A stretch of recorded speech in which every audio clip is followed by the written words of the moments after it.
everybody to the Heart Coherence Collaborative. We're so excited today to have Lynne McTaggart with us.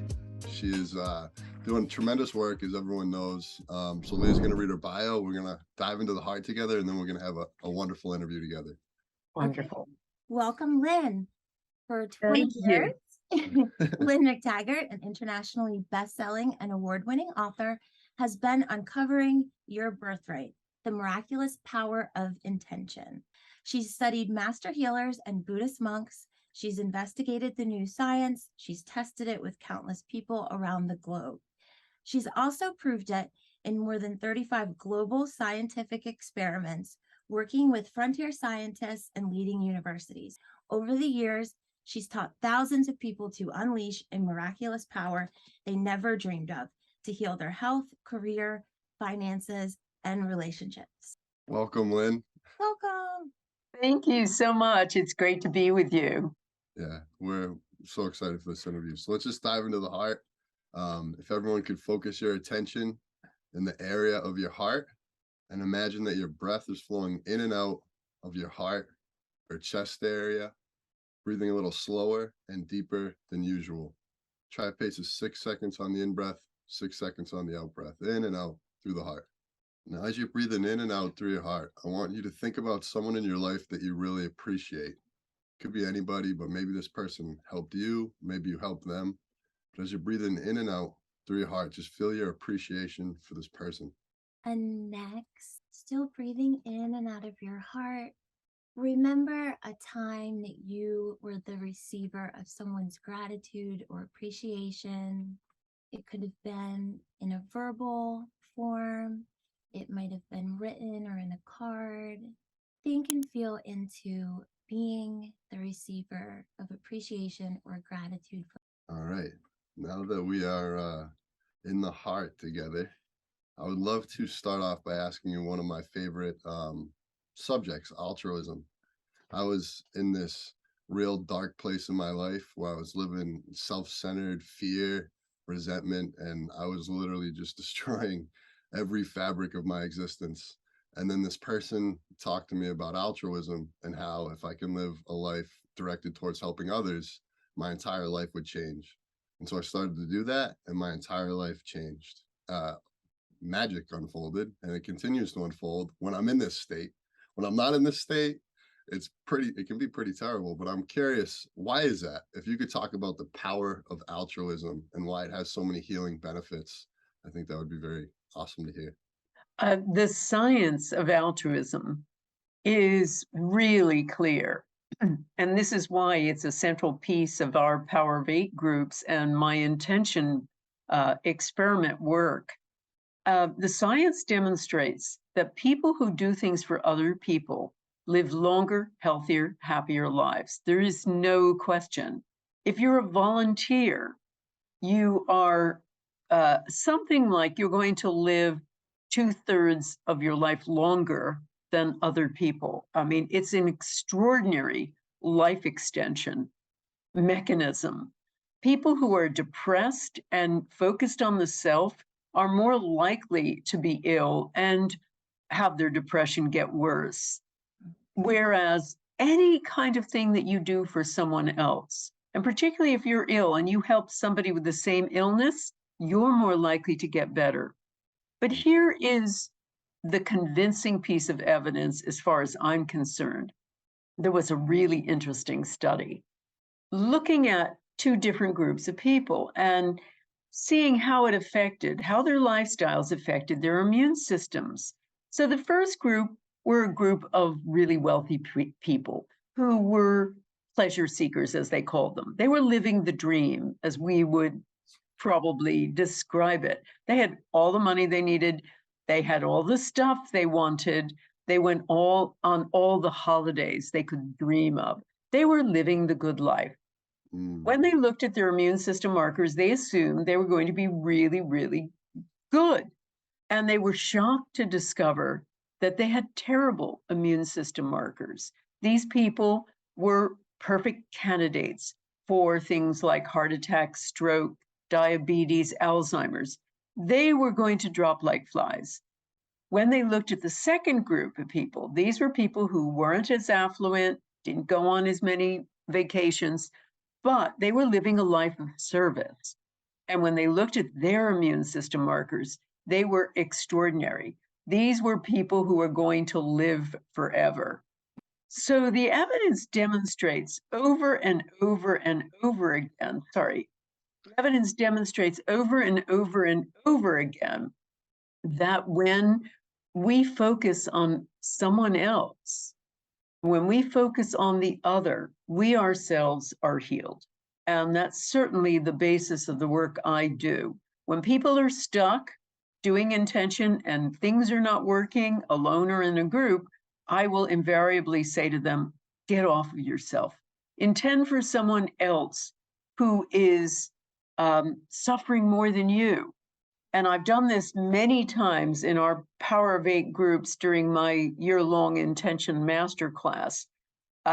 What I do when people are stuck and they're not healing their bodies, their finances, their career, their relationships, even their life purpose, I will oftentimes say, get off of yourself. For instance, there was a woman called Andy Spiros, and she was going through a divorce. She had just sold her gift store business, so she needed work, and she had 2 small children. So no matter what she tried, she couldn't get a job. And she was talented. I mean, she's a very good marketer, very good coach, nothing. So I just finally said, we did lots of different things in the masterclass, nothing. So I said, okay, Andy, get off of yourself. Intend for this young boy. There was a young boy we heard about, 15 years old, who had thrown himself off a 40-foot structure onto hard ground after breaking up with his first serious girlfriend. And doctors didn't think he was going to live. So his stepfather told us all about him. And I got my whole masterclass to intend for him on successive Sundays, while his stepfather kept a running commentary to me about what was happening to Luke before and after our intentions. Luke got out of the hospital in record time. He healed everything. He's now a healthy 20-year-old. But the most interesting thing is what happened to Andy. The moment Andy got out off of herself, the very next week, she gets a call out of nowhere from someone offering her essentially her dream job. It wasn't even somebody she knew. It was a completely unexpected phone call. And that I've seen happen over and over and over again. The universe seems to take care of people who look after other people. How beautiful is that, really, when you think about the fact that, like, you know, the matrix was set up, or whatever you want to call it, so that when we help others, we heal. And when we're stuck in self, we suffer. It's actually unbelievably beautiful. Yeah, I feel like I want to use you as a resource, because all of your work, well, a lot of your work is about intention. And I think there is a way in which your intention can go towards maybe self-centered fear. So especially if it's something that you really want and maybe you have not been having success with it. So I love what you're talking about, to move your intention to somebody else. What are some other ways that people struggle with using intention? And what are some solutions when it seems like you're kind of coming up against a wall with creating the life that you want? Well, the first thing is people think that intention should be done alone. All of my work is about intention in small and large groups. And it started with me in 2007, when I had written my book, The Field, which was all about the new science of quantum physics and how that applies to consciousness. But also it was about all of the new science, frontier science, that together compounded into a completely new science, a new view of the world. So there was some very interesting evidence that demonstrated that thoughts are things, but also thoughts are things that affect other things. And being the journalist, the hard-nosed investigative reporter that I am at heart, I wanted to figure out how far we can take this. You know, what are we talking about here? And of course, this was at the time of the movie The Secret and the Law of Attraction, all of this coming out in the early part of the millennium. So I wanted to figure out how far we can take this. Can we cure cancer with our thoughts? Are we talking about flying if we just think about it? And I was also interested, what happens when lots of people are thinking the same thought at the same time? Does it magnify the effect? So I started the intention experiments in 2007. And to date, we've run 40 such experiments, everything from trying to make seeds grow faster, to purifying water, to lowering violence with our thoughts, to even healing someone of post-traumatic stress disorder. And I always work with scientists at prestigious universities like Princeton or Penn State or University of California, University of Arizona, et cetera. Different scientists too, so we can't be accused of bias. And of those 40 experiments, and when I do them, I invite my readers from around the world to take part in these experiments by all holding the same intention at the same time. And of the 40, 36 have shown measurable, positive, mostly significant effects. So it was very clear to me that group intention has a big, big effect. It doesn't seem to matter how many. It can be, I've done the same experiment, repeated it with people, thousands of people, and then just 100. And we've had the same effect. It's group effect. But in 2008, I then scaled it down to just small groups, just experimenting again in a workshop of mine. What would happen if we put people into groups of 8 or so and have them send intention to someone with a health challenge?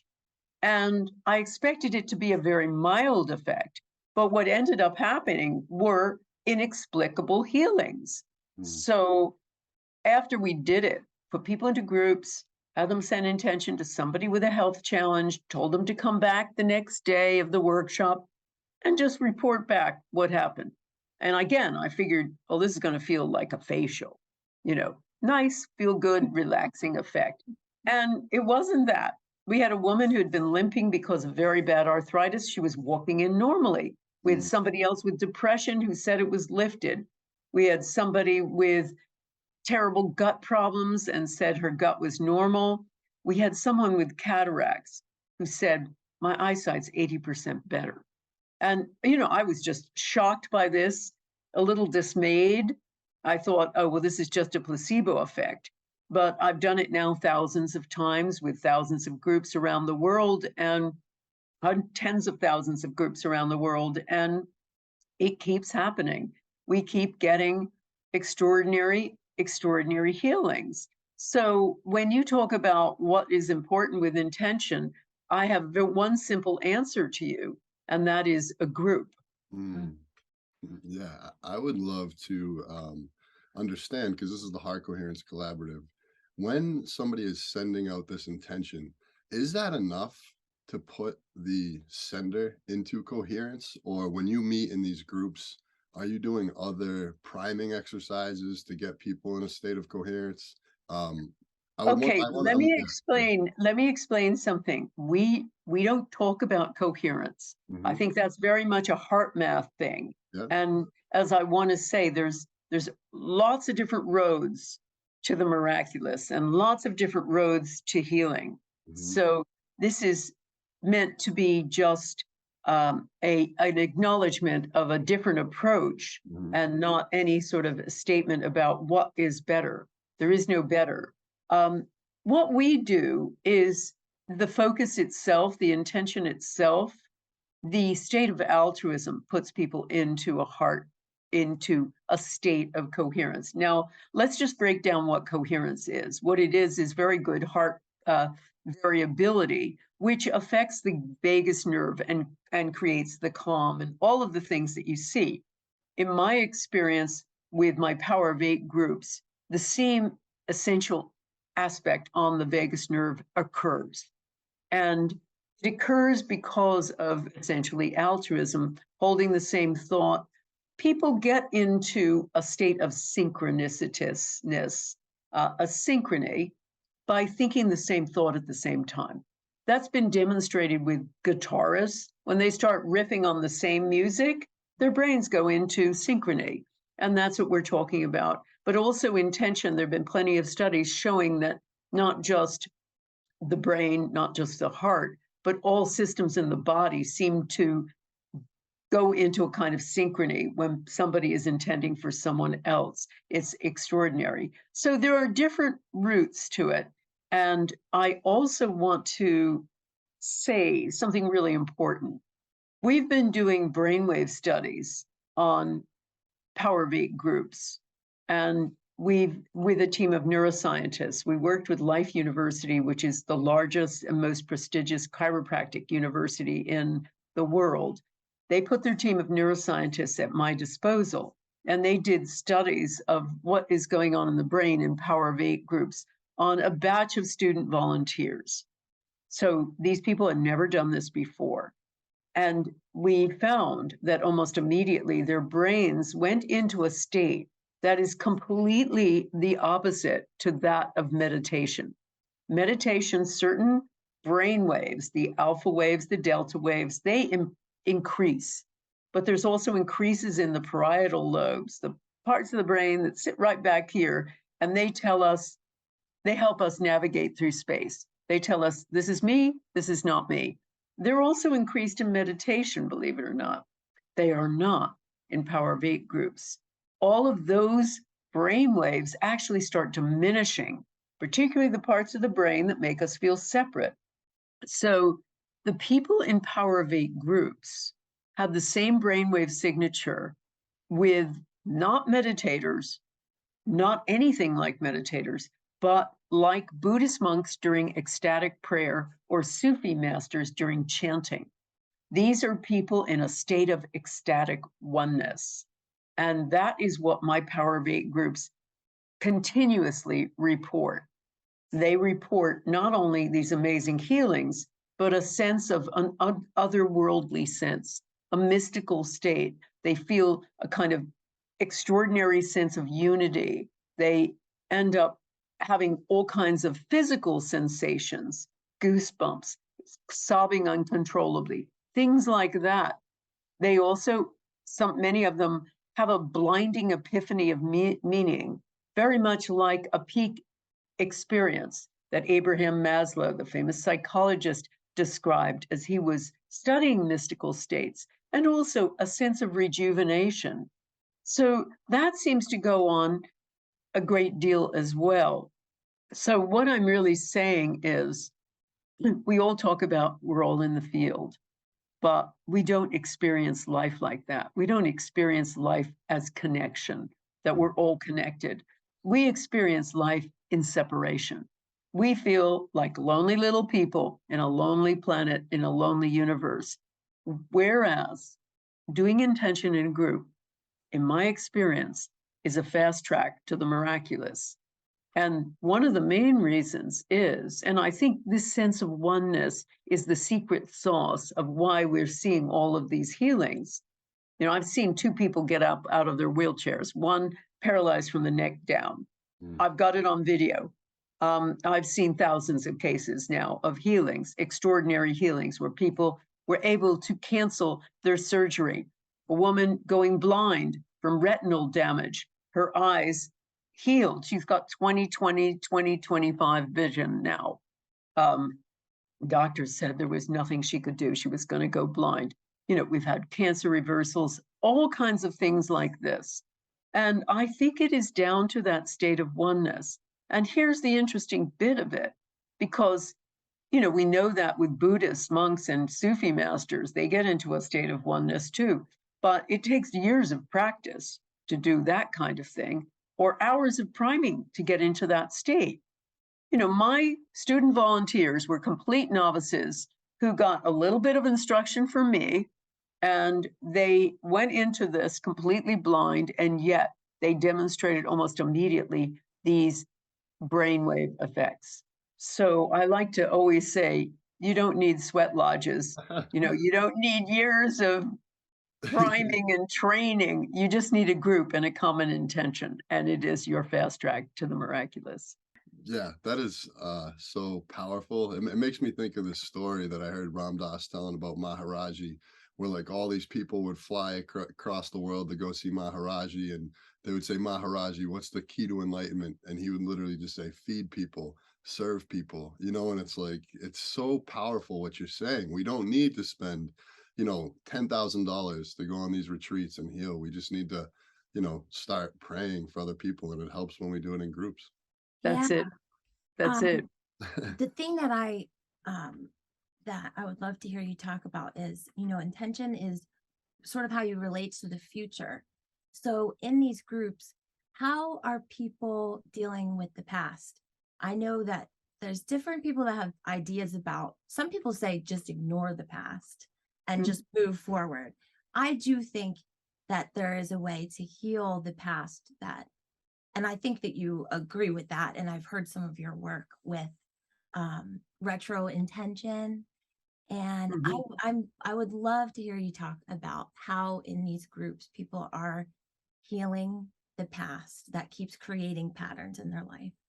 Well, first of all, I have to preface this by saying I give a whole course on this. I do entire retreats on this. I can't really discuss the how in one short podcast. What I can explain to you is this. When you look at things from a quantum perspective, there is no linear time. Time, we always understand time as a forward-going arrow from cradle to grave. But any quantum physicist worth his salt will explain to you there is no such thing as linear time. There is no such thing in the brain as time. The brain cannot understand time. But what's really interesting too is if someone has amnesia, so they can't remember the past, they also have trouble designing their future because the same parts of the brain involved with our understanding of something that has happened is also the part of the brain that designs your future.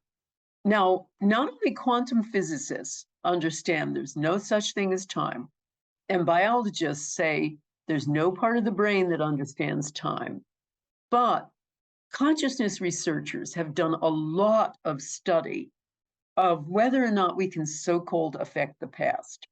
One of my favorite had to do with an Israeli professor called Leonard Levovici. And he wanted to demonstrate categorically that you can't use the scientific method to study alternative medicine.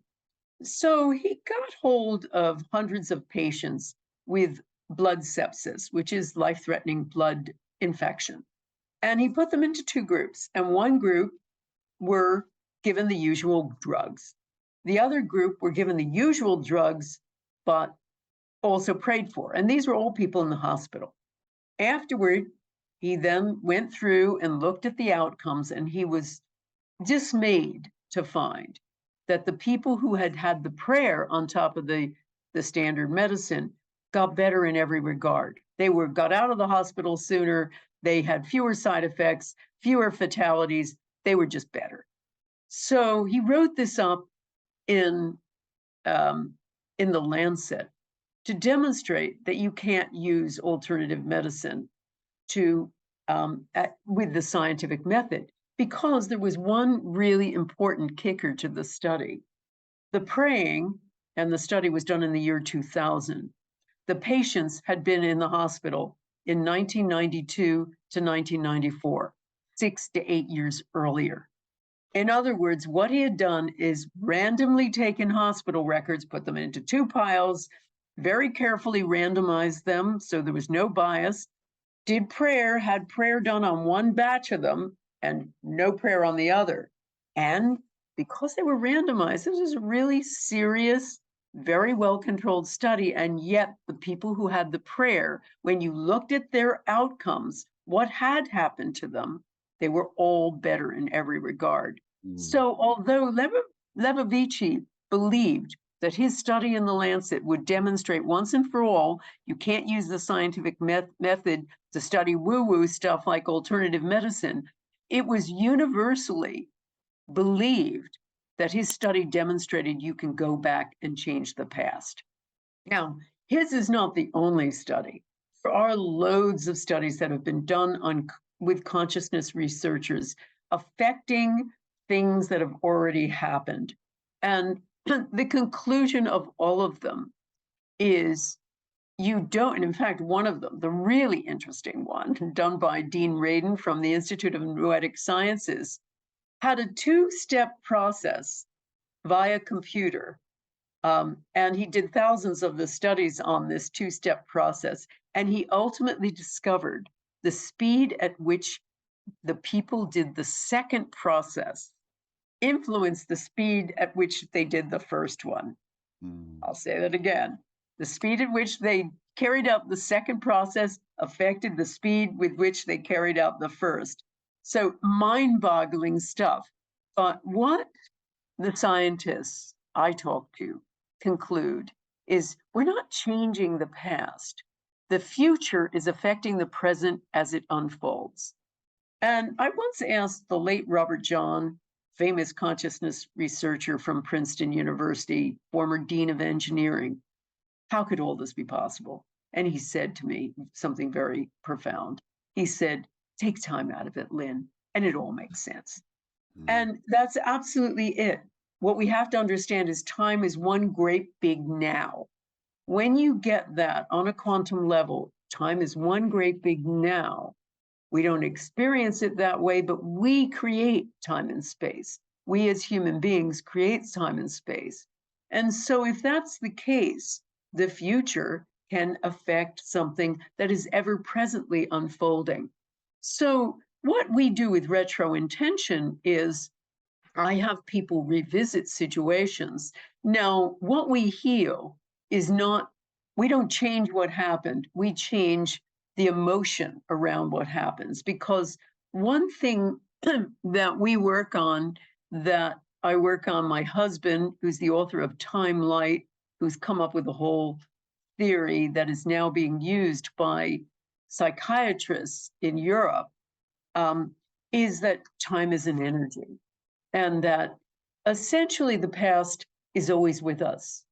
The past is always with us. And so the techniques we use eliminate that energy. Yeah, so I spent a period of time where I was doing work like this with pretty large size groups, and we noticed amazing, obviously like healings and things like that you're talking about, but there was also some pretty spectacular synchronization. You know, like if I would think about my friend, he would be in the process of like texting me or something like that. There was a harmonization of our entire group. So I'm curious if you've had that same experience with your members, and why is that happening? Okay, absolutely. I mean, with Power V groups, I'm oftentimes telling them to visualize the outcome with the party that they're intending for. And as the group gets more and more connected, we find that a lot of people are having similar visualizations. And of course, one of my trainings in my Power of 8 Intention Masterclass, my forthcoming year-long course, I teach people how to do intention, then I put them in groups for a whole year according to their time zones, and just do ongoing teaching with them for an entire year. And what we find is one of the things I teach is for people to pick up other people's intentions, that heals and helps your relationships. And that is all about this kind of intuition, ESP, and synchronization that you're talking about. But, you know, here's the bottom line that we all have to recognize. We're all born with these capacities. You know, we know this when we're tiny children. We know we have powers to see beyond our senses, to intuit with other people are thinking, to use intention, and so much more.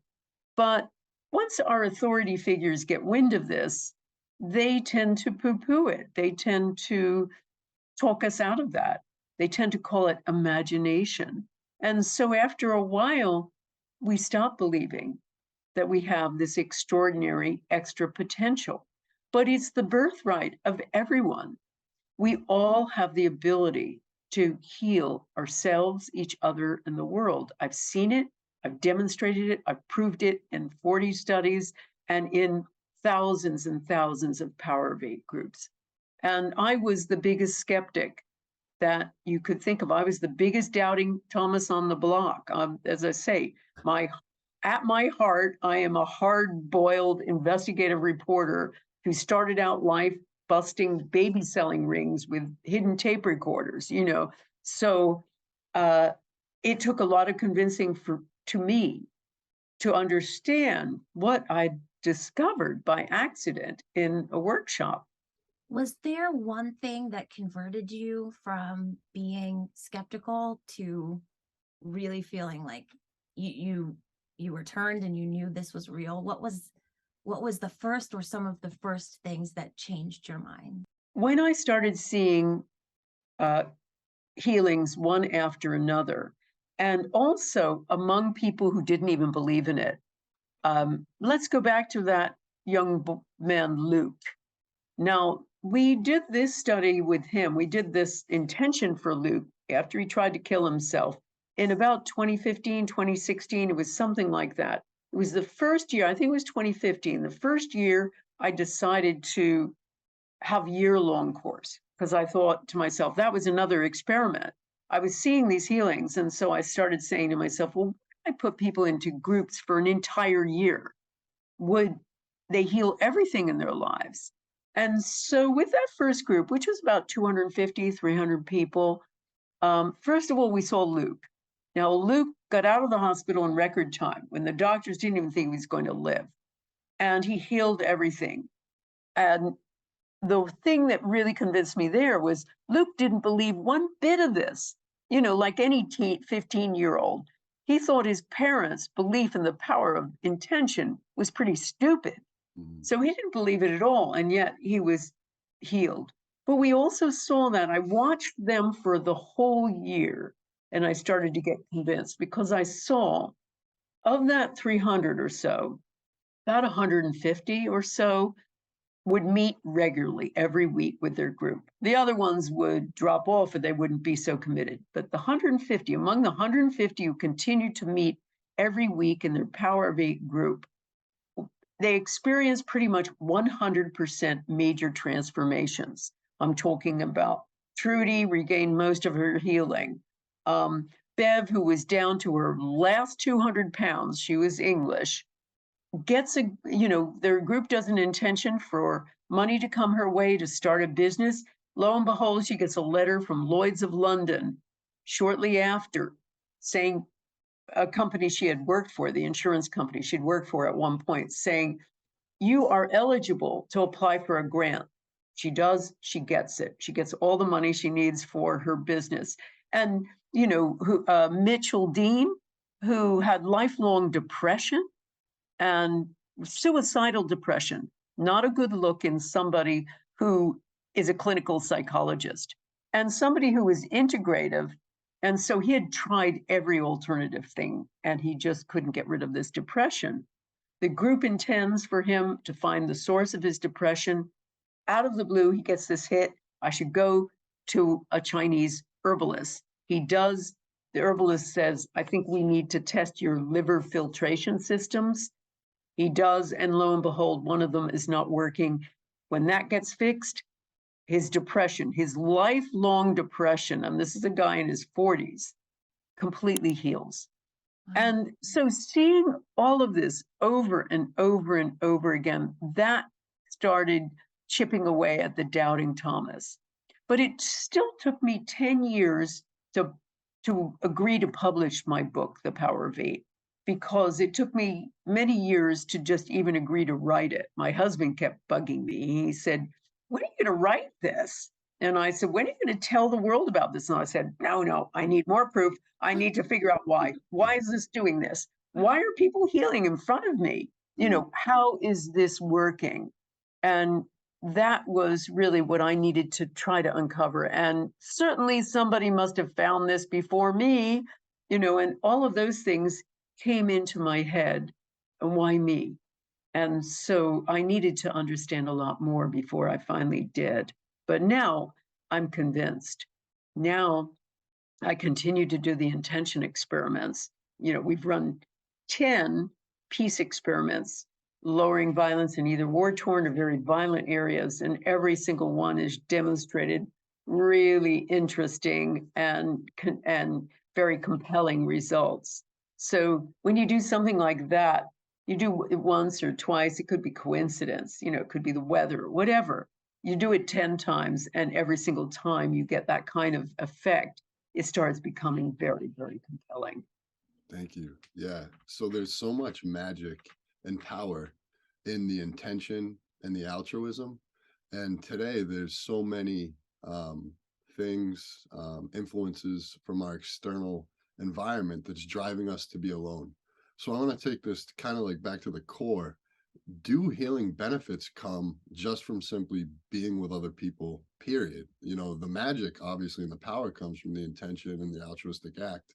But if somebody's sitting alone right now, I would love to, obviously, they're getting a ton of motivation from this to go be with other people and to pray and set intentions. But does the healing just start from simply being with other people? Well, let me put it to you this way. In my book, The Bond, I wrote very much about that we were never meant to be alone and competitive. That was my book. That was how do we live the new science? And also, was Darwin right? Were we meant to be so competitively individual? Was it supposed to be eat or be eaten? And the resounding answer from the science is no. The science is very clear. We were meant to be connected. We need to belong more than we need to eat. We also need to give. We need to be fair. We want to give to other people, but we want fairness. And when it isn't fair, then we get pissed off.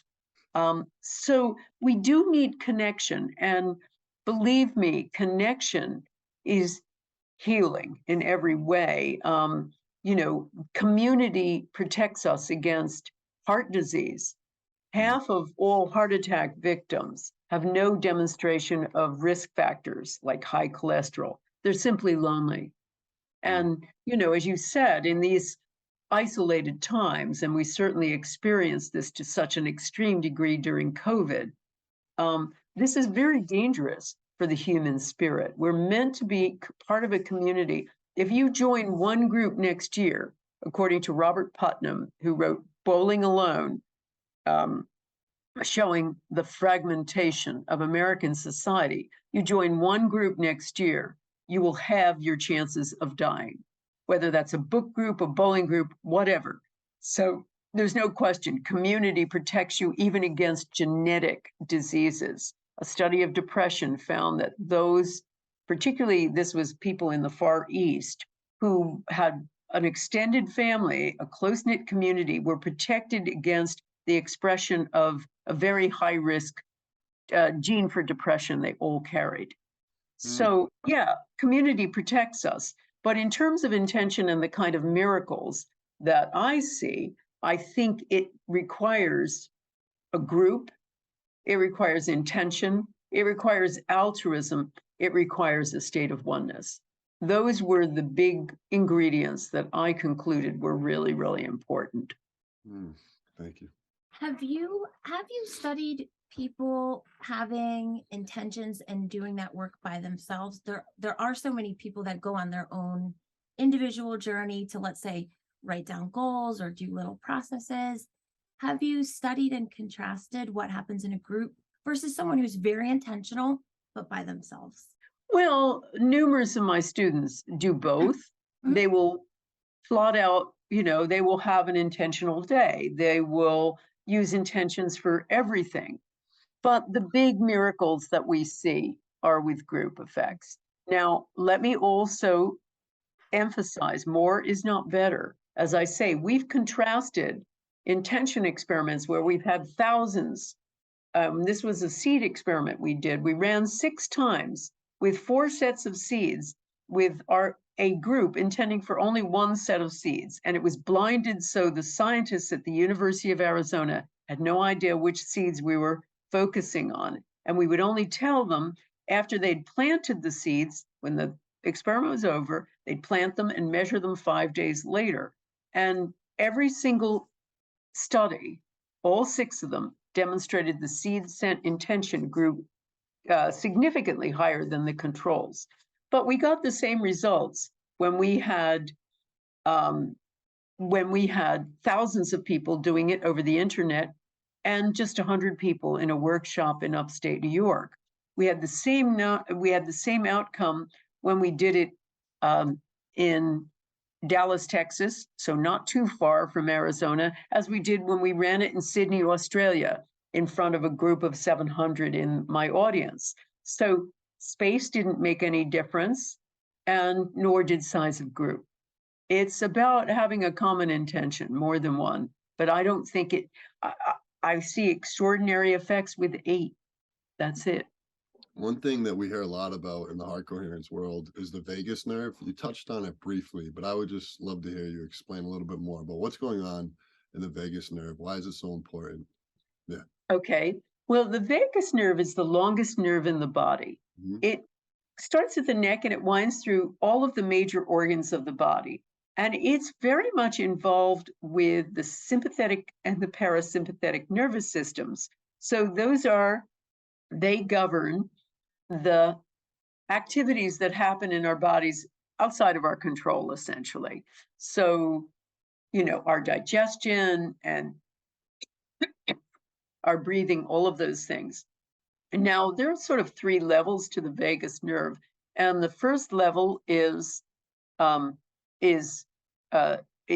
fight or flight. So we know fight, flight, or freeze. So we see a bear coming our way or a dark shadow, and we suddenly get into either we're going to stay and fight or we're going to run, or we're going to freeze. And so that activates all the release of cortisol, all of those negative things that happen when done consistently through ordinary modern day stress. If a bear is coming your way, it's really good to have that because that makes you run, you get a burst of adrenaline and cortisol and you get the hell out of there. Mm-hmm. But for most other stressful situations in life, having constant stress is not good for you. The other side, parasympathetic nerve, is the rest and digest portion. And that is very good for you. And that really comes about with heart coherence, with the whole idea of heart rate variability, going to a good state. Now, there's a 3rd level of the vagus nerve, and that is about connection and community. And that is what happens with my Power of 8 groups, is that is also healing. So that's why I'm saying there's 2 different routes into a positive vagus nerve activity, and whichever one you choose, they're good for you. Thank you. Learning so much from you, and this is like our bread and butter. We both are heavily involved with helping other people, so it's so good to hear this and quantify it. And there's times where I struggle and I'm not helping other people, so it's such a powerful reminder to just keep it simple, help other people, pray for other people. So we would love to hear how we can help you. This has been a wonderful interview, but how can our members get in touch with you? How can they take part in your different activities? What do you have going on that our members can get involved with? Thank you so much. Well, first of all, they can get in touch with me from lynnmctaggart.com, my website. And I have a raft of tools for people at different price points. So they can get some, if they sign up for my community, they can get some basic stuff and videos from me, etc. I've got small courses, and then I have my big year-long masterclass, my Power of 8 Intention masterclass. That's kicking off on February 4th, 2023. And as I say, I teach for 6 weeks. It's live and interactive. You're always with me, and you get to practice right there and then with other members of the course. And from the very beginning, the get-go, we put you into a Power of 8 group of your in your time zone with your preferred meeting time. And we have you meet every week for the whole year. And I also have intention clinics where I tune in and I mentor people. I answer their individual questions. I help individual situations. So you're working with me for the whole year, and there's lots of other challenges. So please check that out on my website. And of course, there are my podcasts, there are my weekly blogs and newsletter, and my intention experiments, which are always free to everyone around the world. Our latest one was for the Iranian women, and we do them periodically. So when you sign up, you get information about it at lynnmctaggart.com. Thank you so much, Lynn. Yeah, this was one of my favorite interviews. Thank you. And everybody go follow Lynn and get involved with her courses. Yep, sending love to everybody.